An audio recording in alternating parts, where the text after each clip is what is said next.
L'Évangile selon saint Jean. À l'occasion d'une fête juive, Jésus monta à Jérusalem. Or, à Jérusalem, près de la porte des brebis, il existe une piscine qu'on appelle en hébreu Betzata. Elle a 5 colonnades sous lesquelles était couchée une foule de malades, aveugles, boiteux et impotents. Il y avait là un homme qui était malade depuis 38 ans. Jésus, le voyant couché là, et apprenant qu'il était dans cet état depuis longtemps, lui dit « Veux-tu être guéri ?» Le malade lui répondit « Seigneur, je n'ai personne pour me plonger dans la piscine, et au moment où l'eau bouillonne, pendant que j'y vais, un autre descend avant moi. » Jésus lui dit « Lève-toi, prends ton brancard et marche. » Et aussitôt l'homme fut guéri. Il prit son brancard, il marchait. Or, ce jour-là était un jour de sabbat. Les Juifs dirent donc à cet homme que Jésus avait remis sur pied, « C'est le sabbat, il ne t'est pas permis de porter ton brancard. » Il répliqua, « Celui qui m'a guéri, c'est lui qui m'a dit, « Prends ton brancard et marche. » Ils l'interrogèrent, « Quel est l'homme qui t'a dit, « Prends ton brancard et marche » ?» Mais celui qui avait été rétabli ne savait pas qui c'était. En effet, Jésus s'était éloigné, car il y avait foule à cet endroit. Plus tard, Jésus le retrouve dans le temple et lui dit « Te voilà guéri ? Ne pêche plus. Il pourrait arriver quelque chose de pire. » L'homme partit annoncer aux Juifs que c'était Jésus qui l'avait guéri. Et ceux-ci persécutaient Jésus parce qu'il avait fait cela le jour du sabbat.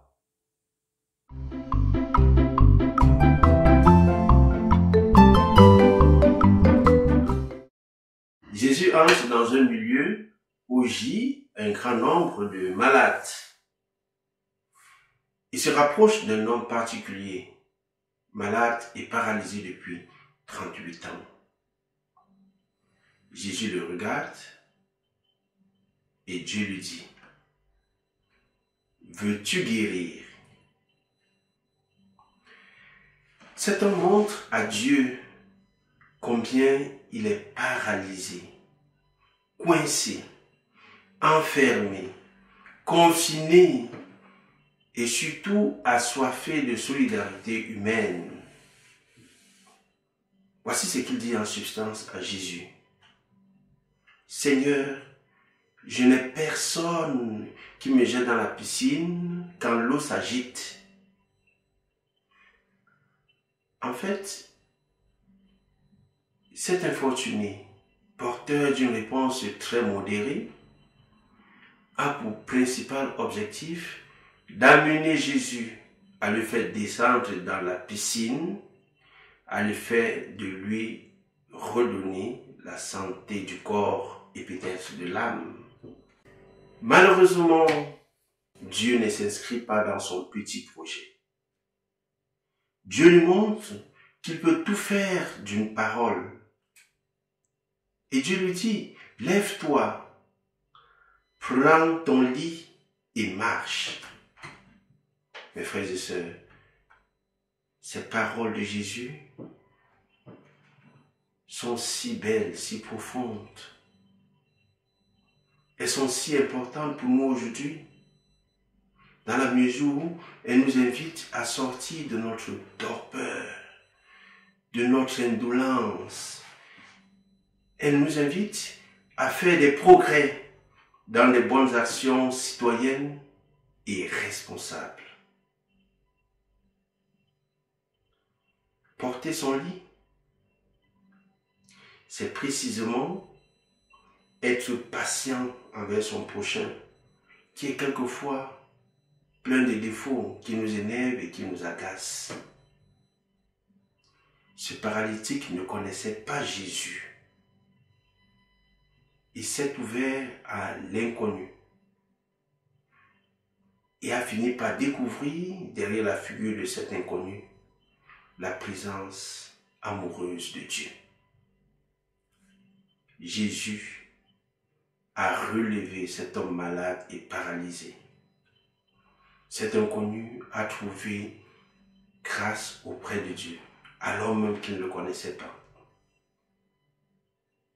Toi, fais de même.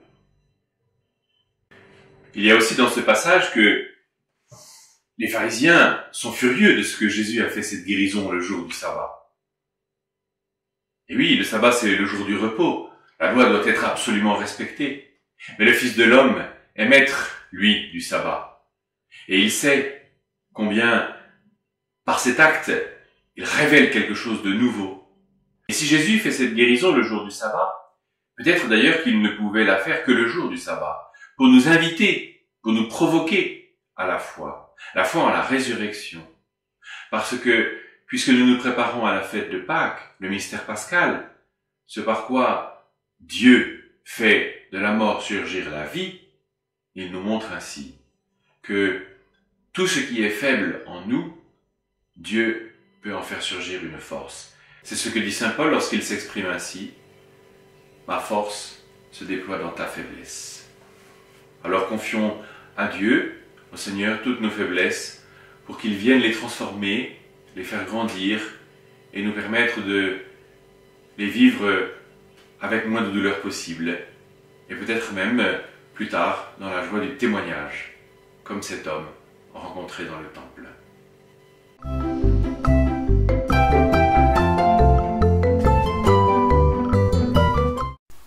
Bonjour tout le monde, je ne sais pas si vous avez remarqué, mais au cours de l'histoire, les plus forts ont toujours aidé les plus faibles. Et en fait, pendant cette période d'épidémie, physiquement, à part les aides-soignants, etc., on ne peut pas vraiment aider les plus faibles. Ça devient compliqué. Donc du coup, moi je vous propose qu'on les aide par la prière. Et qu'on prie tous pour ces aides-soignants, ces malades et toutes ces familles qui souffrent intérieurement.